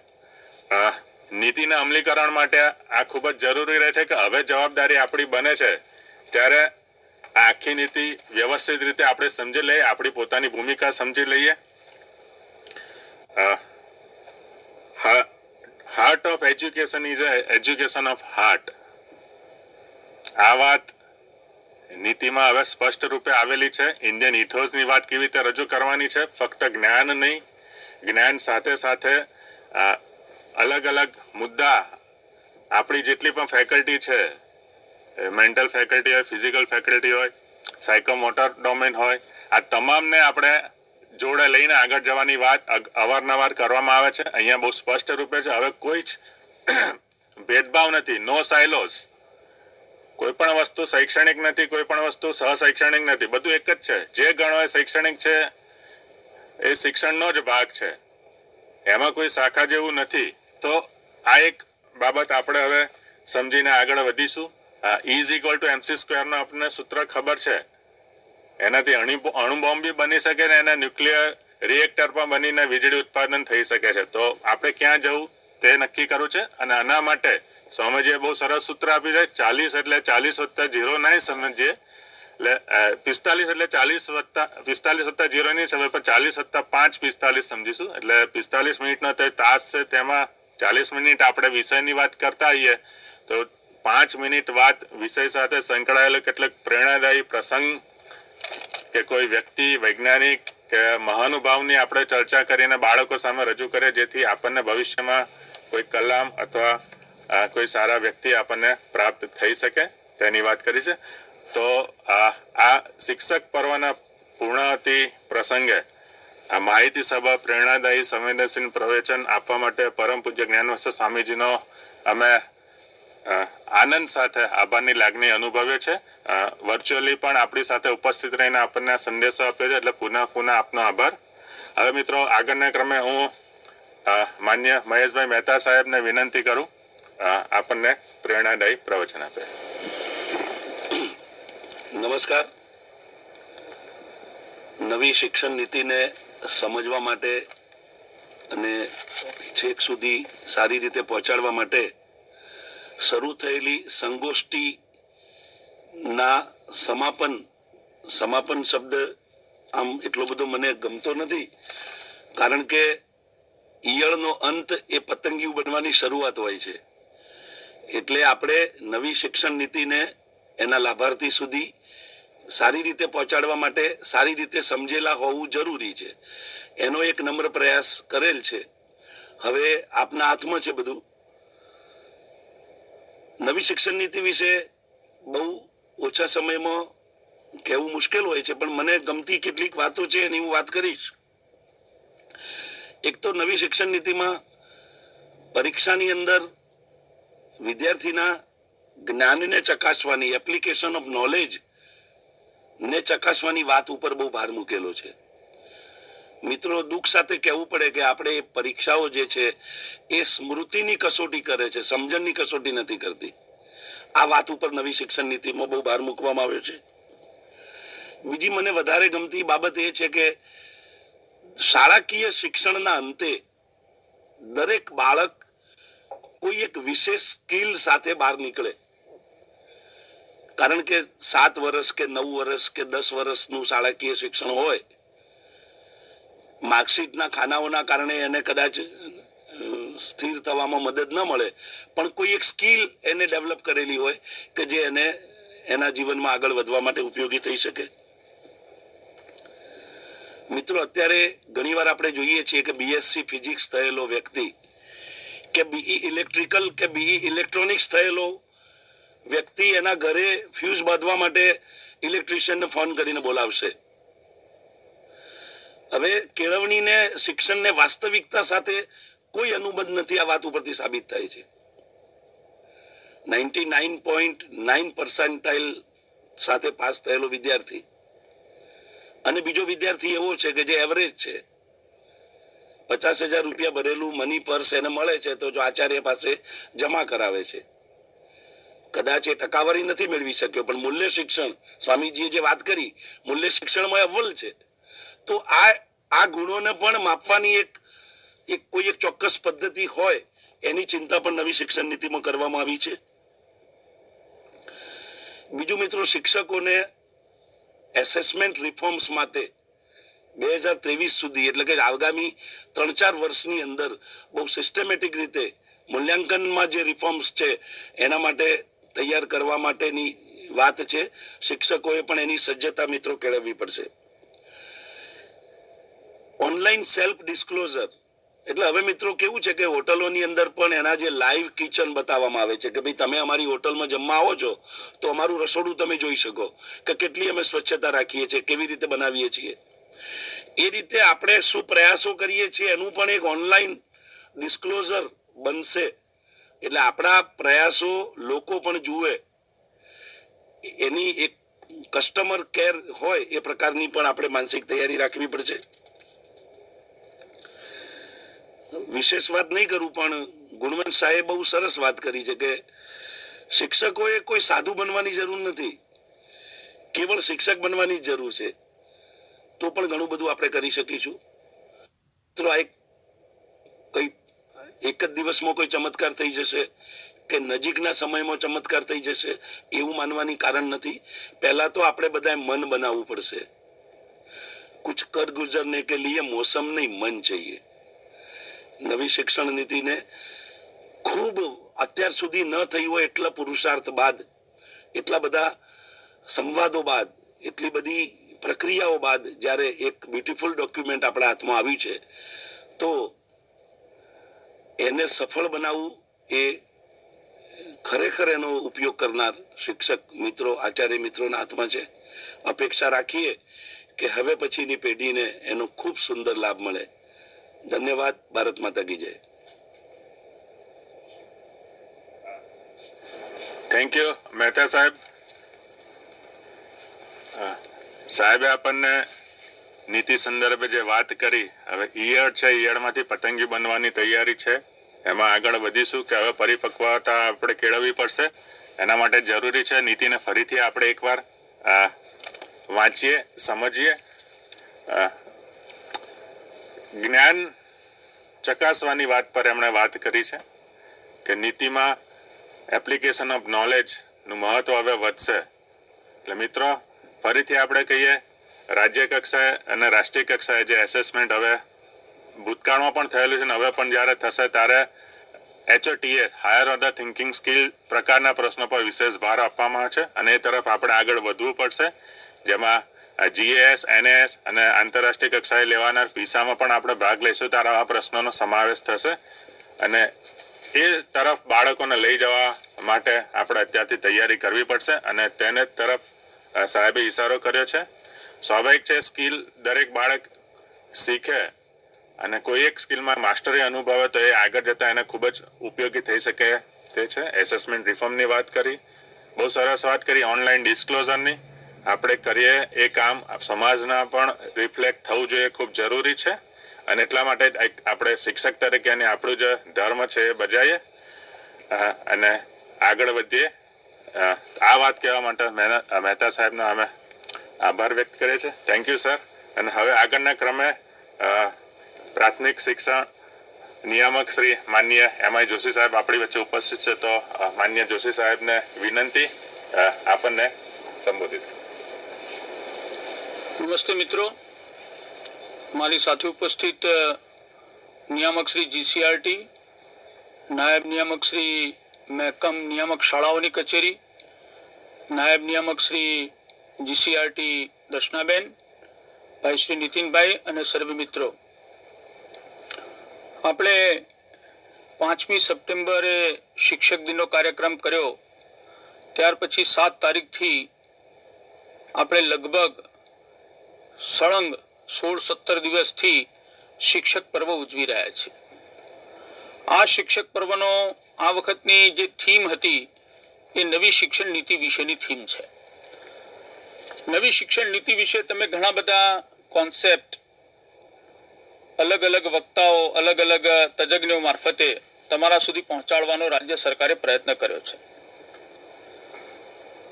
મિત્રો, એક મનુષ્ય સહજ સ્વભાવ એવો છે કે જ્યારે કોઈ પણ પરિવર્તન આવે ને, પરિવર્તન જલ્દી આપણે એને સ્વીકારી શકતા નથી. એવું કહેવાય છે કે દિવાસળીની શોધ ચીનમાં થઈ અને ચીનનો પહેલો સેલ્સમેન જ્યારે ભારતમાં પોતાની દિવાસળી વેચવા માટે આવ્યો ત્યારે એવું કહેવાય છે કે 5 થી 6 વર્ષ સુધી એની પાસેથી કોઈ દિવાસળીની પેટી ખરીદી નહોતી, કારણ કે લોકો સ્વીકારવા તૈયાર નહોતા કે આ દિવાસળી ઘરમાં રાખીશું તો શું થશે, ઘરને આગ લાગી જશે. તો આવી એક માનસિકતા હતી. એમ આપણે પણ વર્ષોથી આપણા મગજમાં રૂઢ કરી ગયેલા જે વિચારો છે, વિચારોમાંથી બહાર આવી અને નવી શિક્ષણ નીતિને યથાતથ સ્વીકારવા માટે આપણે પહેલા તો આપણી માનસિક તૈયારી રાખવી પડશે. બીજી બાબત એ છે કે એની અંદર આવેલા જે ચેન્જીસ છે એ ચેન્જીસ પ્રમાણે આપણે આપણી જાતને તૈયાર કરવી પડશે. દાખલા તરીકે નવી શિક્ષણ નીતિનો સૌથી મહત્વનો જો કોઈ મુદ્દો હોય મારી દ્રષ્ટિએ તો એ છે ફાઉન્ડેશનલ લર્નિંગ. આપણને પહેલા એવું થતું હતું કે ગુજરાતમાં જ આપણા પહેલા બીજા ધોરણના બાળકોને વાંચતા લખતા ને ગણતા આવડતું નથી ને એટલા માટે આપણે અલગ અલગ પ્રકારના વાંચન લેખન ગણનના કાર્યક્રમો કર્યા, ક્ષમતાલક્ષી અભ્યાસક્રમના કાર્યક્રમો કર્યા, મિશન વિદ્યાના કાર્યક્રમો કર્યા. આપણે સતત એની પાછળ હતા. પણ નવી શિક્ષણ નીતિની અંદર જે રિફ્લેક્ટ થયું એ એવું થયું કે આખા દેશમાં આ પ્રશ્ન છે, માત્ર ગુજરાતમાં છે એવું નહીં. એનો મતલબ આપણે એવો નથી કરવાનો કે ભાઈ આખા દેશમાં જેવું ગુજરાતમાં છે એટલે આપણે કશું હવે કરવાની જરૂર નથી. પણ બેઝિક વાત છે કે ફાઉન્ડેશનલ લર્નિંગ બાળકનું જેટલું મજબૂત હશે એટલું જ એ બાળક પોતાના જીવનમાં જે અભ્યાસ છે અભ્યાસ યોગ્ય રીતે કરી શકશે. એક સીધું સાદું ઉદાહરણ છે. દાખલા તરીકે તમને એમ કહેવામાં આવે કે આ તમિલમાં એક પત્ર છે, તમારે આ જાહેર કાર્યક્રમ છે એની અંદર આ તમિલ ભાષાનો પત્ર વાંચવાનો છે. પહેલો પ્રશ્ન આવે કે તમિલ ભાષા તો મને આવડતી નથી, એના આલ્ફાબેટ મને ખબર નથી, મારે આ વાંચવો કેવી રીતે? તો જે માણસને તમિલના પ્રોપર આલ્ફાબેટ ખબર હશે અને કેવી રીતે કયા અક્ષરને કેવી રીતે ઓળખવો એટલી એને ખબર હશે, કદાચ એ શબ્દનો અર્થ પૂરો નહીં જાણતો હોય તો પણ એ પોતે જાહેરમાં એક આગળ તો વાંચી તો શકશે. ફાઉન્ડેશનલ લર્નિંગની અંદર અપેક્ષા આ છે કે જે પાયાની બાબતો છે એ પાયાની બાબતો બાળકો સુધી આપણે બાળકોને યોગ્ય રીતે એની અંદર તૈયાર કરીએ અને એક વખત એ જો પાયો મજબૂત થશે તો બાકીની ઇમારત સડસડાટ આપણે ચણી શકીશું. એટલે આ જે ચેન્જીસ આવી રહ્યા છે એ ચેન્જીસ માટે તમામ શિક્ષક મિત્રોએ ભેગા થઈ અને સામૂહિક પ્રયત્નો કરવાની આવશ્યકતા છે. આપણા ત્યાં અને બીજા વહીવટી તંત્રમાં પણ જનરલી કમ્પાર્ટમેન્ટ સિસ્ટમ વધારે હોય છે કે પહેલા બીજાનો શિક્ષક છે એમાં ત્રીજા ચોથા વાળાએ જોવાનું જ નહીં. 6, 7, 8 વાળા તો પોતે સુપિરિયર ટીચર ગણાય એટલે પહેલા બીજા તરફ જુએ જ નહીં. 9, 10, 11, 12 કે કોલેજના પ્રોફેસરો તો એવું જ કહે કે ભાઈ પ્રાઇમરી એટલે તો એ બાળકો સાથે તો અમારે કામ કરવાનું હોય જ નહીં. પણ બધા એ ભૂલી જાય છે કે જે બાળક પહેલા બીજામાં પ્રોપર તૈયાર થશે એ ભવિષ્યમાં તમને ક્રેડિટ અપાવશે અને જો તે પ્રોપર તૈયાર નહીં થાય તો ભવિષ્યમાં તમને પણ ડિસ્ક્રેડિટ મળવાની જ છે. તો આપણે સામૂહિક પ્રયત્નો કરીએ, બધા જ લેવલના શિક્ષકો આ એક મુદ્દા પર આપણે વ્યક્તિગત ધ્યાન આપવાનો પ્રયત્ન કરીએ તો હું માનું છું કે ફાઉન્ડેશનલ લર્નિંગનો જે પ્રશ્ન છે આપણે 1-2 વર્ષમાં ગુજરાતમાંથી દૂર કરી શકીએ. અને જો એક વખત આ બાળકો તૈયાર થઈ ગયા તો બાકીના જે વિષયો તમે ભણાવો છો એ વિષયોની અંદર પણ એ બાળક પોતાની જે ચેતના છે ચેતનાને બહાર લાવીને પોતાના ઇનોવેશન, પોતાની સર્જનાત્મકતા બહાર લાવીને ખૂબ સારો દેખાવ કરી શકશે. તો આ મુદ્દા ઉપર આપણે બધાએ સામૂહિક રીતે કામ કરવાની આવશ્યકતા છે. સાથે સાથે નવી શિક્ષણ નીતિનો જે એક મહત્વની બાબત છે સ્કિલ ડેવલપમેન્ટ. આમ તો આપણે પીટીસી કર્યું, બીએડ કર્યું, એની અંદર આપણે બધું ભણ્યા છીએ કે ભાઈ એવરી ચાઇલ્ડ ઇઝ યુનિક, દરેક બાળકમાં એક વ્યક્તિગત ભિન્નતા હોય છે. પરંતુ જ્યારે આપણે ક્લાસરૂમની અંદર ક્લાસરૂમ ઇન્ટરેક્શન કરીએ છીએ ત્યારે આપણે છેલ્લી બેન્ચ અથવા તો જેનો આઈક્યુ ઓછો છે અથવા જેની સમજશક્તિ ઓછી છે એ વિદ્યાર્થી અને જેની સમજશક્તિ વધારે છે અથવા આઈક્યુ ઊંચો છે એ વિદ્યાર્થી, બંનેને એક સરખા લેવલથી, એક સરખા ઉદાહરણોથી, એક સરખી પ્રેક્ટિસથી આપણે ભણાવવાનો પ્રયત્ન કરીએ છીએ. અને પછી આપણે એવું કહીએ છીએ કે અમને જો એવું પરિણામ મળતું નથી. તેના પાછળનું મૂળ કારણ એ છે કે આપણા ક્લાસમાં બેઠેલા વિદ્યાર્થીની ક્ષમતાને આપણે ઓળખી શક્યા નથી. જો એ વિદ્યાર્થીની ક્ષમતા ઓળખીને આપણે એની સાથે વર્ગ વ્યવહાર કર્યો હોત તો પરિણામની અંદર આપણે જે નિરાશ થઈએ છીએ એ નિરાશ ન થયા હોત. બીજી બાબત એ છે કે આપણી અપેક્ષા છે કે બધા જ વિદ્યાર્થીઓ 70%, 80%, 90% લાભ પોતાના વિષય આપણે જે ભણાવતો એ વિષયમાં લાવે. એ ક્યારેય શક્ય બનવાનું નથી. કારણ કે દરેક બાળકની પોતાની તાકાતો અલગ અલગ છે. જે બાળક 50% માર્ક્સ ગુજરાતીમાં અથવા તો ગણિતમાં લાવે છે એ બાળકનું ચિત્ર તમે જુઓ તો એ ચિત્ર એનું ક્લાસની અંદર સર્વશ્રેષ્ઠ હશે. જે બાળક 45 માર્ક્સ લાવે છે એ દોડમાં કદાચ ખેલ મહાકુંભમાં જિલ્લામાં પહેલા નંબરે આવ્યો હશે. દરેકની પોતાની એક આવડત છે.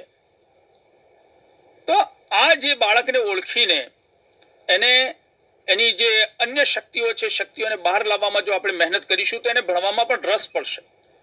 અમારું ઓબ્ઝર્વેશન છે કે જે બાળકો ઇતર પ્રવૃત્તિઓમાં આગળ ભાગ લે છે એ ભણવામાં પણ ધીમે ધીમે આગળ જાય છે. કારણ કે એ બાળક છે એ બાળકની જે આંતરિક શક્તિ છે, આંતરિક શક્તિનું જ્યારે પ્રદર્શન થાય અને એને પ્રોત્સાહન પ્રાપ્ત થાય છે ત્યારે એને એમ થાય છે કે ના, મારે ભણવામાં પણ હવે સારો દેખાવ કરવો પડશે. તો આવી જે બાબતો છે એ બાબતો પર આપણે ધ્યાન આપવાની જરૂર છે. મિત્રો, આ શિક્ષણ નીતિની અંદર એવું સ્પષ્ટપણે કહેવાયું છે કે આ આખી જ શિક્ષણ નીતિને સફળ બનાવવાની જવાબદારી એ ભારતના શિક્ષકોની છે. કારણ કે અહીંયાથી અમે ગમે તેટલા પ્રોગ્રામ કરીએ, ગમે તેટલી થિયરી તમને શીખવાડીએ, ગમે તેટલા ઉદાહરણો આપીએ, ગમે તેટલું મોટિવેશન આપીએ, પણ ધરાતલ ઉપર જેને કામ કરવાનું છે એ શિક્ષકે કરવાનું છે. અને શિક્ષક જ્યારે પોતે તૈયાર થાય કે ના, મારા વર્ગના જે 30 કે 35 વિદ્યાર્થીઓ છે એ 35 વિદ્યાર્થીઓની અંદર હું આ સ્કિલ રેડું, આ સંસ્કાર રેડું, આ ગુણો રેડું અને એને હું તૈયાર કરું, તો હું માનું છું કે એ શિક્ષકને 100% સફળતા મળે છે. કેટલાય એવા શિક્ષકો છે કે જેને આજે પણ કેટલાય ખૂબ ઊંચી જગ્યા પર બેઠેલા માણસો પણ યાદ કરે છે કે મારા જીવનની અંદર હું આ જે સ્થાન ઉપર બેઠો છું મારા ફલાણા શિક્ષકના આધારે છે. પરંતુ મારે શિક્ષક મિત્રો સાથે મળવાનું વધારે થાય છે કારણ કે મારી પાસે જે શિક્ષકોની સંખ્યા છે ઘણી મોટી છે. તો મોટા ભાગના શિક્ષકો નિરાશાની અંદર ગરકાવ થયેલા છે. શા માટે તમે નિરાશ છો એ મને સમજાતું નથી. આપણે જે કામ કરવાનું છે એ આપણા ધોરણ, આપણા વર્ગ પૂરતું કરવાનું છે. જો આપણા વર્ગ અને આપણા ધોરણને આપણે જો જીવંત બનાવી શકીએ તો પછી આપણે બીજું કશું કરવાનું રહેતું નથી. અને એટલું પણ આપણે જો ન કરી શકતા હોઈએ તો એ પણ વ્યાજબી નથી. આપણે કમ અને આ વ્યવસાયમાં આવ્યા હોઈએ તો પછી આ વ્યવસાયમાં શિક્ષક તરીકે આપણે ટકી શકીએ નહીં. ઘણી વખત જીવનમાં એવું થતું હોય છે કે કેટલાક સંજોગ એવા હોય કે આપણે પરિસ્થિતિને આધીન કોઈ બાબત સ્વીકારવી પડતી હોય, પરંતુ દોસ્તો એક વખત સ્વીકાર્યા પછી એને હૃદયથી નિભાવીને એ સૌથી મોટામાં મોટું કળા છે. કારણ કે તમે પરિસ્થિતિને બદલી શકવાના નથી. હા, એક વિકલ્પ છે કે પરિસ્થિતિથી ભાગી શકો, તમે રાજીનામું આપીને જતા રહો, કોઈ પૂછવા વાળું નથી. પણ એટલી આપણી હિંમત નથી કારણ કે આપણે ઘર પરિવાર બધું ચલાવવાનું છે. તો પછી બીજો એક જ ઉપાય છે કે જે કામ છે એ કામને આનંદથી કરીએ, એની અંદર ક્રિએટિવિટી લાવવાનો પ્રયત્ન કરીએ, એની અંદર હકારાત્મકતા પૂરવાનો પ્રયત્ન કરીએ. તો જેના કારણે આપણને પણ એ કામ કરવામાં થાક નહીં લાગે અને આપણા જે લાભાર્થીઓ છે, આપણી સાથે જે બાળકો જોડાયેલા છે, એ બાળકોને પણ આપણી પાસે કામ કરવાનું, ભણવાની એક આનંદ આવશે. અને એક વખત તમારી શાળામાં, તમારા વર્ગમાં હકારાત્મક વાતાવરણનું નિર્માણ થયું, તમે જોજો મિત્રો, 6 મહિનામાં જે વિદ્યાર્થીને તમને એમ લાગતું હતું કે આ હું વેટ ક્યાં કરું છું, એ 6 મહિના પછી તમને એમ લાગશે કે હું મારી શાળામાં કેટલા વાગે થોડુંક વહેલો પહોંચી જવું તો સારું. તમારી અંદર આંતરિક ચેન્જ આવશે, પણ એના માટે આપણે પ્રયત્ન કરવો પડે. આપણે આપણો માઇન્ડસેટ બદલવો પડે, આપણી વિચારધારા બદલવી પડે, આપણે આપણી જાતને તૈયાર કરવી પડે. આ સૌથી મહત્વની બાબત છે. આપણે ત્યાં એવી પદ્ધતિ છે કે એક વખત પીટીસી કે બીએડની પરીક્ષા આપી દીધી ત્યાર પછી, અને એક વખત શિક્ષકની નોકરી લાગી ગયા પછી ગણિતમાં નવું શું આવ્યું, કે વિજ્ઞાનમાં નવું શું આવ્યું, કે સામાજિક વિજ્ઞાનમાં નવું શું આવ્યું, કે ગુજરાતી ભાષામાં શું નવા ફેરફાર થયા, કે અંગ્રેજી લેંગ્વેજમાં શું ફેરફાર થયા, એને જોવા માટે આપણે ક્યારે પ્રયત્ન જ નથી કરતા.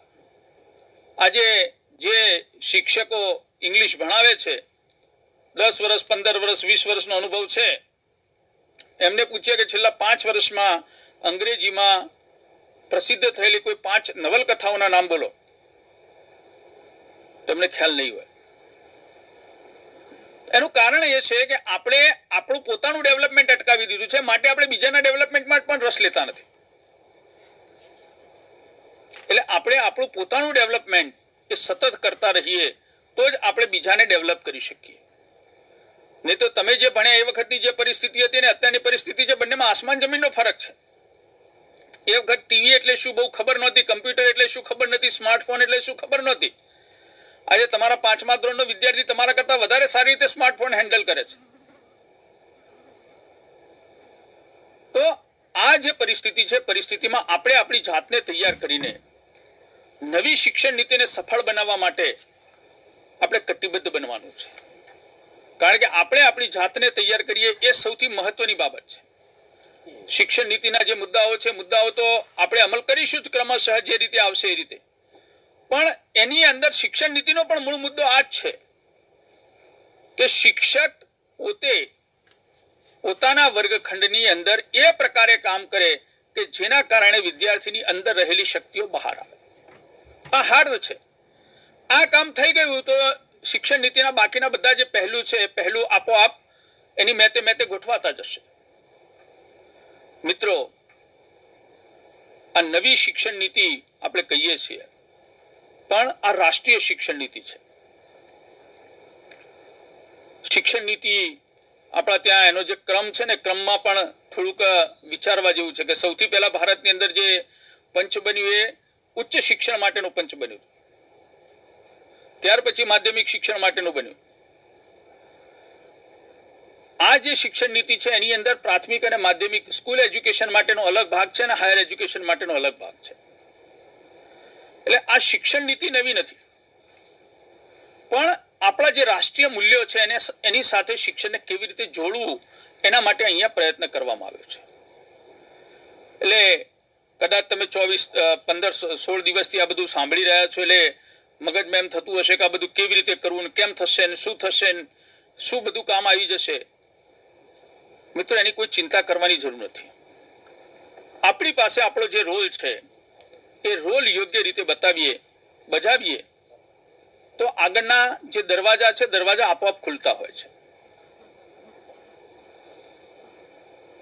એટલે આજના સમાપન કાર્યક્રમમાં હું એટલું જ કહીશ કે એક જગ્યાએ એક ગામમાં એક સાધુ આવ્યા.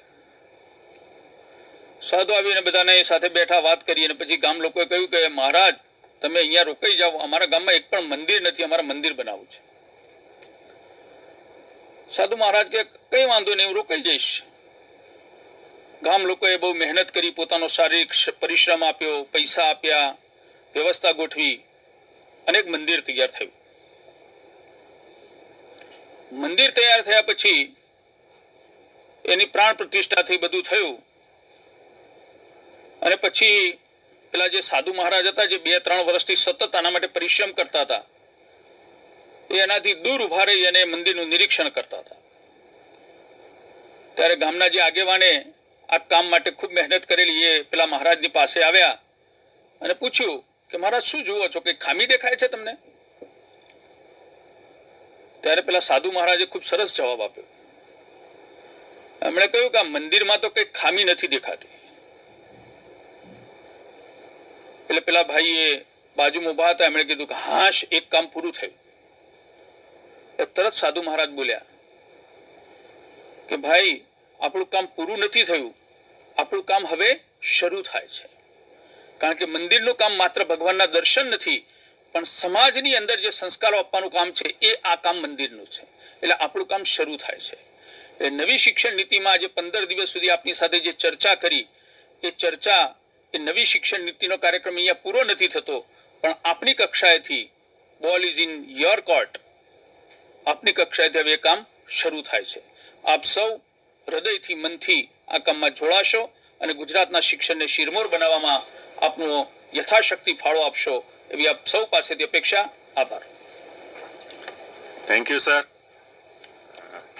મિત્રો, હવે નવી શિક્ષણ નીતિ નથી રહેતી, હવે રાષ્ટ્રીય શિક્ષણ નીતિ કહેવાય છે, રહેશે. કહેવાય છે, રહેશે. રાષ્ટ્રની પોતાની નીતિ છે. સરે વાત કરી, જો કામ ગમતું ના હોય તો કંઈ નહીં, ગમતું કામ મળતું ના હોય તો જે કામ મળ્યું છે તેને ગમતું કરવાની વાત છે. તો આ ફિલ્ડમાં આવી ગયા છે, તો હવે આપણે ધીરે ધીરે કદાચ જૂના વિચારો છે તેને દૂર કરી નવા વિચારો, નવા કૌશલ્યો એ કેળવીને આપણે હવે આગળ વધીએ અને આપણા બાળકોને આગળ લાવીએ. સ્વાભાવિક છે, ફાઉન્ડેશનલ લર્નિંગમાં જ્યાં કચાશ રહી છે એ પૂરી કરવાની શરૂઆત કરીએ તો આવનારા સમયમાં બાળકો બીજા વિષયો સાથે પણ સારો એવો મેળ કરીને વિકાસ સાધી શકે છે.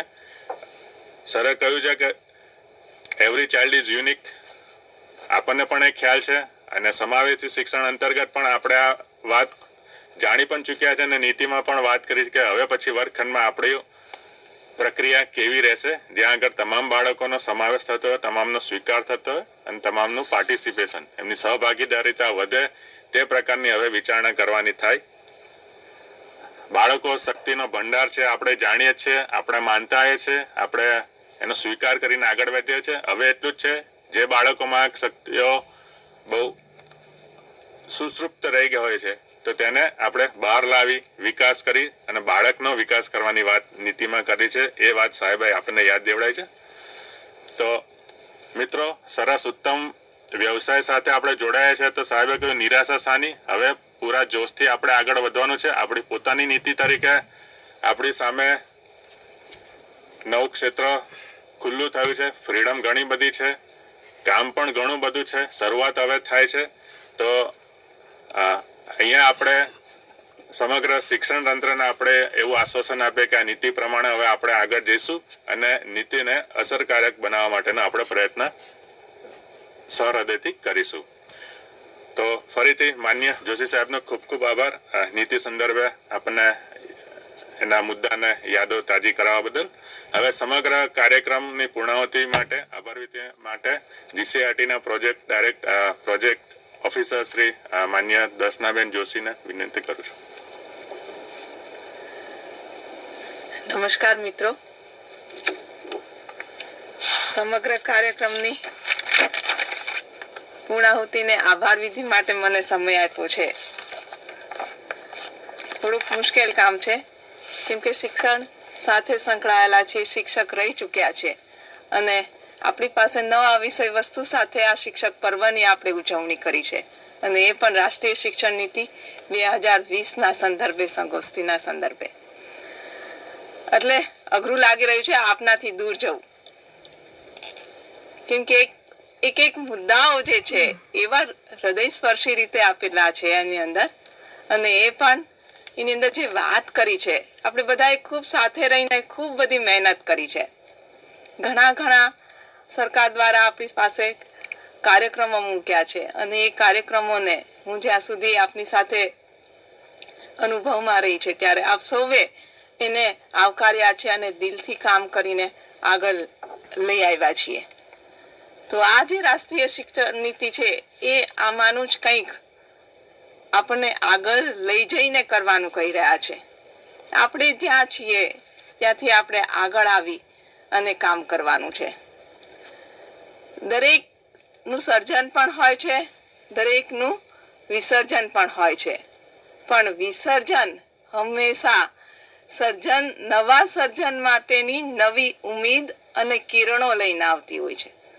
એમ આ શિક્ષક પર્વ અથવા તો આ શિક્ષક ઉત્સવ છે, એની જે આ થીમ છે રાષ્ટ્રીય શિક્ષણ નીતિ 2020, આ પણ આજનો જ્યારે દિવસ સમાપ્તિનો દિવસ છે, સમાપનનો દિવસ છે, ત્યારે આપણી પાસે નવા કિરણો અને નવા આશા સાથે લઈને આવે છે, એક મૂલ્યાંકન લઈને આવે છે કે આપણે જે આ મુદ્દાઓ 13 જણાવટ કરી છે, વિસ્તૃત રીતે આપને સ્પષ્ટતા કરી અને આપની સમક્ષ મૂકવા માટેને જ્યારે પ્રયત્ન કર્યો છે, ત્યારે આપણે કઈ જગ્યાએ છે એને બરાબર આપણે સ્વમૂલ્યાંકન કરી ત્યાંથી આપણે આગળ વધવાની વાત છે.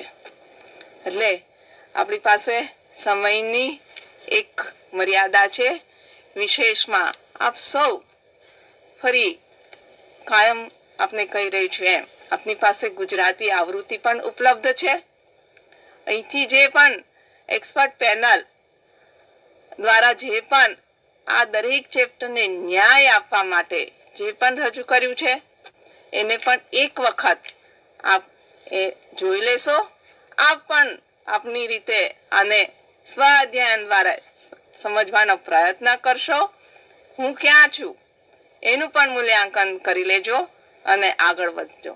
મિત્રો, આ રાષ્ટ્રીય શિક્ષણ નીતિ એ ઉચ્ચ ગુણવત્તાવાળું શિક્ષણ બાળક સુધી કઈ રીતે પહોંચાડવાનું છે એના વિષય વસ્તુ સાથે આપણી પાસે મૂકેલું છે. એટલે આપ સૌને વિનંતી છે કે ફરી દ્રઢીકરણ કરવા માટે પણ આપ સૌ સ્વ અધ્યયન કરજો અને આપ જ્યાં છો ત્યાંથી એને આગળ લઈ જશો. આભારની અંદર સૌપ્રથમ હું આ શિક્ષક પર્વના દિવસે એટલે કે 5મી સપ્ટેમ્બરના પ્રથમ દિવસે માનનીય શિક્ષણ મંત્રી શ્રી ચુડાસમા સાહેબ અને રાજ્ય કક્ષાના શિક્ષણ મંત્રી શ્રીમતી વિભાવરીબેન દવે મેડમ બંને ઉપસ્થિત રહી આશીર્વાદ અને આશીર્વચન સાથે આનો પ્રારંભ કરાયો હતો. તો આજના દિવસે હું એમને યાદ કરીને એ બંને મહાનુભાવ સાહેબનો ખૂબ ખૂબ આભાર વ્યક્ત કરું છું. શિક્ષક પર્વ એવો ઉજવણી માટેનો અને રાષ્ટ્રીય શિક્ષણ નીતિ 2020ના થીમને લઈને આપણે શિક્ષક પર્વની ઉજવણી કરીએ એ માટે જેમનું એક દ્રષ્ટિ રહી છે અને જેમનું એક ધ્યેય રહ્યું છે એવા જીસીઆરટીના માનનીય નિયામક શ્રી ડૉક્ટર TS જોશી સાહેબને પણ હું અહીંયા આભાર વ્યક્ત કરીશ કે એમને આ સંપૂર્ણ કાર્યક્રમને અને પેનલની અંદર પણ જે એક્સપર્ટ લીધા છે એ પણ એ વિષયના અનુભવી અને વિષયને સારી રીતે આપની સમક્ષ મૂકી શકે એ માટે એમને પેનલાઇસ્ટને પસંદગી કરીને આપની સમક્ષ મૂક્યા છે. તો એ માટે આ પર્વના અન્વયે અને રાષ્ટ્રીય શિક્ષણ નીતિ 2020ના અન્વયે હું CERTના નિયામક શ્રી ડૉક્ટર જોશી સાહેબનો હું આભાર વ્યક્ત કરીશ. એ જ રીતે એમાં જોશી સાહેબ આપ જાણો છો નિયામક શ્રી પ્રાથમિક શિક્ષણ છે, વિધાનસભાનું સત્ર ચાલુ છે, છતાં અધ્યક્ષ તરીકે જ્યારે સ્કૂલ કોમ્પ્લેક્સની વાત આવી ત્યારે પણ આપણી વચ્ચે ઉપસ્થિત રહ્યા હતા અને ખૂબ સરસ રીતે એમનો જે બહોળો ફિલ્ડનો અનુભવ છે એને ધ્યાનમાં રાખીને આપને જે માર્ગદર્શન આપ્યું છે અને જે એક મદદ તરીકે કહ્યું છે કે આપણે એમાં કોઈ જગ્યાએ ગભરાવાની જરૂર નથી, જ્યાં છીએ ત્યાંથી આગળ વધીએ અને વર્ગખંડમાં આપણી કમિટમેન્ટ સાથે આપણું કામ કરીએ. કોઈ કામ અઘરું નથી, કોઈ કામ નિરાશાજનક નથી, દરેક કામ આશા સાથે આપણી સમક્ષ આવી રહ્યું છે. તો એ રીતે હું આજે માનનીય મહેશભાઈ જોશી સાહેબ પ્રાથમિક શિક્ષણ નિયામક શ્રીનો પણ આ તકે હું આભાર વ્યક્ત કરું છું. આપણી સાથે નિયામક શ્રી શાળાઓની કચેરી શ્રી મહેતા સાહેબ પણ આપણી વચ્ચે